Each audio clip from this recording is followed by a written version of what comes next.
Hey YouTube, what's going on? Mark here. Happy Sunday to all. And yeah, today's race review is going to be a little bit different than normal because unfortunately I did not get to see much of the race, except the only parts I could talk about is all of stage two and the beginning and end of stage three and the end of stage three, slash the race as a whole, because I missed all of stage one and the most majority, a good chunk of the middle of stage three, the final stage, because I was busy helping my mom and grandfather around the house, both inside and out. But I guess it was worth it because I learned a lot today. So therefore, let's get into this review. This is going to be a quick video. Going to be my shortest race reviews.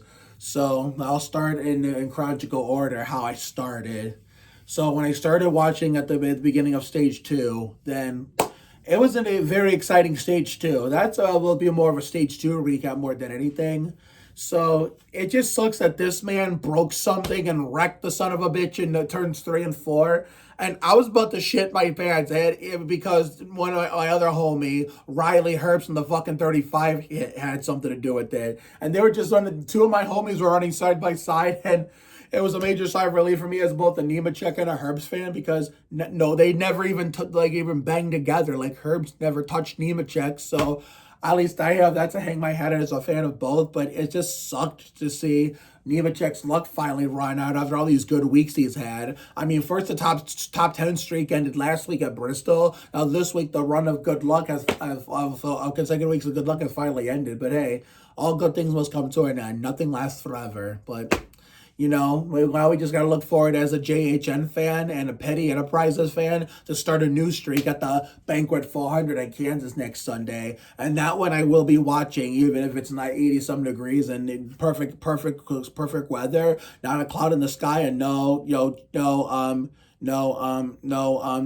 what's it called? Let me see here. Even if it's 80 degrees and sunny, yeah, and beautiful weather all around. Nice warm temperatures, or even a little tiny bit of a tiny mini scorcher. Not a cloud in the sky, and no rain in the forecast. Yeah, that's what I was trying to say. No rain in the forecast. I'm doing it for my bestie Catherine Gannon, for it'll be her Bobby Hamilton Jr. 35th birthday.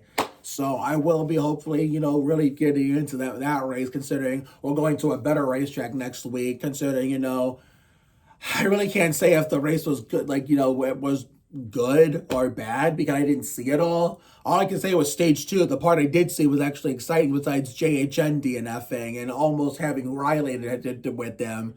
And we had Josh Berry spun out in the middle of that second stage, and somehow I was doing the last of the groceries with my mom. He somehow found some ponies under the hood of that thing, and got those good repairs from the Wood Brothers pit crew, and made that baby better, and had to settle for second. But of course, he finally had some luck go his way in the chase after he's already out of the chase. So that's just his luck, I guess. I guess generally speaking, that's just the way it goes. You finally have good luck once it doesn't matter, but when it matters, you have bad luck. But let me see. I mean, what else happened? Oh yeah, SVG and did SVG hit somebody?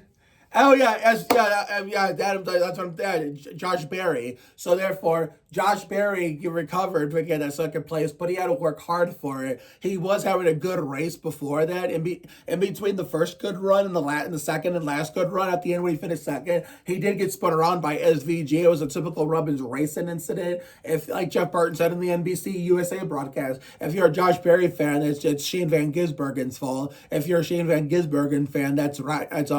No, I'm thinking of 2017. Josh Berry's fault. I mean, as a regular viewer, it's nobody's fault. It was just a typical Robbins racing incident. Not that it matters, because Van Gisbergen ended up in the garage with it. I'll get to that in a moment. And Barry came back in the second. Now, SVG's incident, he got caught up in a mini pileup, which was probably the biggest wreck of the afternoon. And unfortunately, the downfall of Kyle Busch at Richard Childress Racing continues. And as an RCR Austin Dillon fan, and even an OG fan of Dale Sr., when I first started watching, when we lost him at Daytona 2001, when I first got to NASCAR as a fan, I hate to say it. I mean, I should have known that as an RCR fan and more an Austin Dillon fan, that bringing Kyle Busch aboard as a teammate was going to be his downfall of his whole Winston Cup career. considering especially because Richard Childress Racing is nowhere once what it used to be with Dale Sr. before I was born and when I was a baby. I mean, sure, Dale Sr., like right before he passed, he had a career resurgence in 99, 2000, looked like, continuing going to 2001. He was looking to like continue the following trend I'm about to explain to you.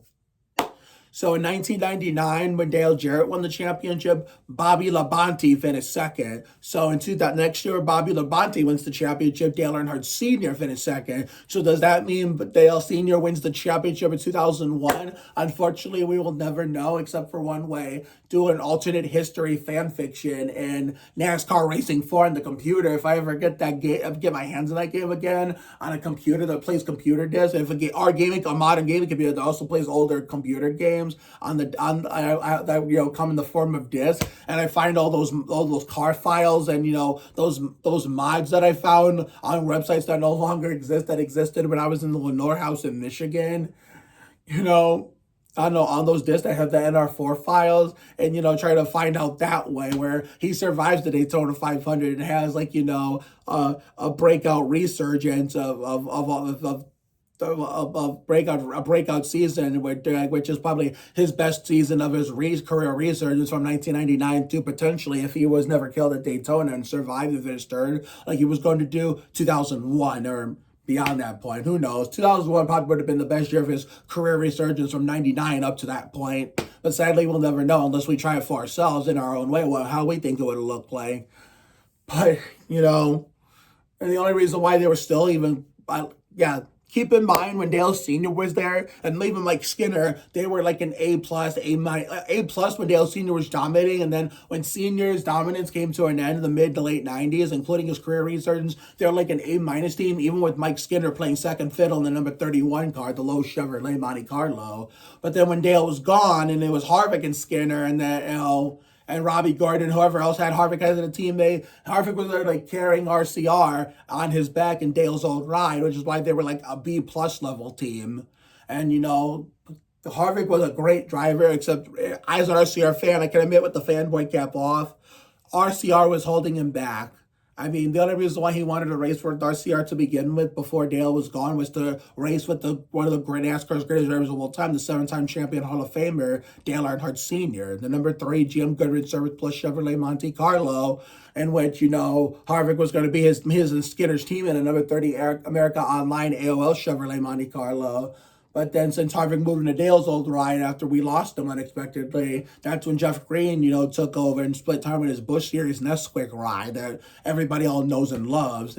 Well, I didn't know about it back as a kid. As an adult, I know about it now. The only reason why I knew about that car was because Scott Riggs was in it by the time I started watching the Busch Series on a little bit of a frequent basis, and started watching it more and more as I got older and the years went on. But yeah, he was carrying the team on his back. And then after he left RCR to go drive for Stuart Haas in 2013-14, he did a hell of a lot better. And when RCR decided to renumber the 29 back to 3 for Austin, which keep in mind, it was not because of Dale Sr. Hang on, what side is the 3 on? Let me see here. Okay.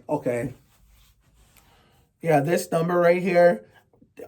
Dale Sr., I want more people to associate with Dale Sr. only because he made it famous. He only made that number famous because of who he ended up being, because how of a goated driver he was. And before he made it famous, Richard Childress as the driver himself had it first. So that's the reason why Austin wanted it more. It was not really because of Dale. It was more because of his grandfather having it before Dale made it famous. That's why he wanted it. And RC said, yes, not a problem, and put the 3 back on. And ever since then, outside of 2016, where he had somewhat of a good season, like one of his few best seasons in the Winston Cup Series since he moved up since 2014.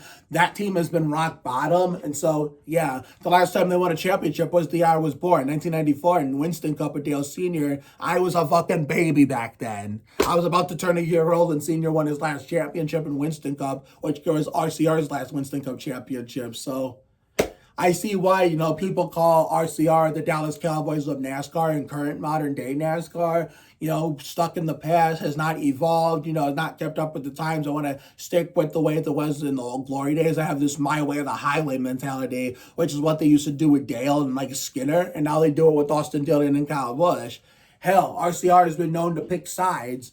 pick drivers over the other. From 1997 to 2001, Dale Earnhardt Sr. over Mike Skinner. In 2003, it was Kevin Harvick over Jeff Green. 2013, it was the Dillon brothers over Kevin Harvick. And as an Austin and Ty fan, I'm guilty as such. And then 2023, it was Austin Hill over Sheldon Creed. Like, what the fuck is next? Austin Dillon over Kyle Busch? I don't fucking know. Because at least Austin won himself a race and one made the chase despite being a first-round exit. While Kyle Busch continues to have the downfall of his career like Richard Petty 1992, Darrell Waltrip 1999, 2000, and Jimmy Johnson 2018, 2020. This is exactly what the downfall of Kyle Busch is looking like. Exactly like those three downfalls of those three said drivers who stayed in the car for too long and was like way past their prime and like a shell of former self, which their time was up. But yeah, RCR is basically, I would say they'll be lucky to be like a C plus team. At best, they're like a C minus or D plus. I normally don't give ratings to stuff, but I don't know why I brought up RCR or whatever, but anyway, who cares? Oh yeah, Kyle Busch was in it too. It's like just knowing how much of his downfall, however, it just expected at this point. He was caught up in that big wreck that took SVG out of contention. So yeah, SVG ended up in the garage. So I guess you could say it was karma for spinning out Josh Berry, even if it was an accident, only because Berry went on to rebounded to finish second and almost win, while SVG ended up DNF'd in the garage. Now the biggest story of the race, this imposter and Brett Bodine's number, as well as his teammate, the wannabe Todd Bodine, Denny and Ty Gibbs. So therefore, I mean, I kind of prefer Ty over Denny because I'm not crazy for Ty either, but at least he's a lot cooler to fans off the track whenever you're, because there's a difference. I learned as a NASCAR fan, there's a difference between being a person off the track and on the track. Off the track, Ty Gibbs can be really cool with the fans as regular people, myself included, at MIS in August 2022 when he was substituting for Kurt Busch right after his crane crash at Pocono that year. I was talking to him. I don't remember what I said, but I said something that was really nice, and he was nice to me right back. So I do like Ty Gibbs as a person, as a driver. I don't hate him. I don't really dislike him.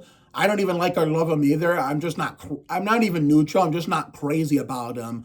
Because that's what my late grandma used to feel about Montoya. And I felt that way about Dale Jr. in comparison to Dale Sr. I loved Sr. to death, but I just wasn't crazy about Jr. It's like I was like middle of the road with Jr. Kind of like how my late grandma was in the middle of the road with Montoya when he was in the 42 under the Ganassi banner. It's the same thing with me and Ty Gibbs. I'm like in the middle of the road. I'm like neutral. I don't care for him. I don't dislike him, but I don't hate him. I don't love or like him either. I'm like neutral. It's like, I can see why a lot of people don't like him. And, this time, I guess, he has a right to be upset, considering, it was just two teammates arguing over space on the track where one was going for a championship in the chase for the cup and the other one is just still to get to be on the track despite missing the playoffs. Because in the NBA and any other stick and ball sport, if you didn't make the playoffs, guess what? Your season was over and you were like done like on vacation until the next season to start fresh for start a brand new year. And when you're eliminated from the chase for the cup, eliminated for the playoffs in those sports, you're on vacation until the new season starts the next year. And NASCAR, it's not like that, even though I honestly think playoffs don't belong in racing. But realistically, even though I say that, I don't ever complain about it. I don't want to get into those tangents like I did last year in some of my race reviews. I just accept it, and even though I don't like it, no. I don't like it or dislike it. I don't like it. I don't dislike it. I don't hate it, but I don't love it or like it either. I'm just in the middle of the ride. I'm just accepting it being there and just dealing with it because I know as a Winston Cup sucker for the OG Winston Cup era, the Latford system, the full season points, as well as the Gen 4 and Winston Cup era as a whole. I'm a sucker for that, but I've learned how to tolerate the current, 2014 to now format. I still don't think winning you're in is a good idea. That I will always hate. But other than that, I've learned how to like say, "Oh, tolerance." And you know what? I don't give a shit. Just leave it there. I mean, I made a lot of people may not like it, myself included, even though I'm more on the neutral side. But at least it's sometimes it's exciting to watch whenever there's no stupid bullshit happening. But one was going for the champ. Well, back to the point, what's different about NASCAR in terms of the Ty Gibbs situation to Denny Hamlin was since Ty Gibbs was never made the chase, at least with NASCAR, even though this really should be a thing with the playoffs, but that's neither here or there. Like, even though I just kind of went on a little mini tangent about it, what's different about NASCAR, if you're going to have a chase playoff system, is that you still get to be on the track, whether you miss the chase altogether or make the chase or get eliminated early. So yeah, so Ty Gibbs still gets to be on the track. I mean, he still has nothing to lose and is trying to get his first Winston Cup win. And Denny just not like dumped him. I'm pretty sure he meant to like. I don't think he was trying to spin him. I think he was trying to send a message like, teammate, I don't appreciate that. Ended up spinning him. And I thought there was going to be a verbal confrontation or some kind of a physical altercation between teammates after the race. And surprisingly, that didn't happen. But it shouldn't be a surprise because Coach Gibbs, would not have let that happen. And this is why I'm not crazy about Joe Gibbs racing because considering I really don't care for Joe Gibbs now because the last real men and likable drivers to drive for them were Tony Stewart and Bobby Labonte. Well, I could say more Bobby than Tony because at least Bobby was a good guy. Was a good a great driver, a good driver, but a good person. Tony was a great driver, but his anger and his temper really got the best of him. Got him in a lot of trouble, and he was a hothead. But either way, he was still more of a real man than any of most of the Gibbs drivers are. Now, any of the drivers Joe Gibbs had Joe Gibbs has had in so many recent years since it was Kyle Busch was there, Denny. Let me see here. I mean, I could say Carl and Matt are the first real drivers to drive for Joe Gibbs, but since Tony and Bobby, but not to me, because those two will always be Roush drivers in my book, because it goes to show you how old I am. But yeah, Ty Gibbs, he had every right to be mad. I mean, Hamlin, I guess, I don't know if he had a right to be mad or whatever, but at the same time, I get he's your teammate and you want to race for a championship, but at the same time, he's going around to go for his first win. He has a right to be on the track and race for what's best for him too. So it's like, a lose-lose situation. So like Jeff Burton said in the NBC broadcast or /USA, nothing is going to get completely solved today. That awkward-ass team meeting Monday morning at Joe Gibbs tomorrow, they're gonna have to resolve this somehow, some way, and have a talking to, I gotta have a what's it called, a round table, team meeting to see if they can get this squared away and hopefully sweep it under the rug and like it never happened. Just put the damn thing aside and move on and just finish the fucking season. But yeah, beginning of stage 3, I really can't think of what happened except it was basically follow the leader concerning, fake Ward Burton won the stage 2. I really didn't broadcast much of the race on social media because of all the projects and chores I was doing around the house. So I apologize. There was not much to talk about. But anyway, all I can say is Ryan Blaney is your winner in the Sylvania 300 at the New Hampshire International Speedway. So next week is the Banquet 400 for Catherine Gannon's birthday race for Bobby Hamilton Jr. year. I will see you all for that. So have a good night tonight and a better day tomorrow. Take care, everyone. Good night.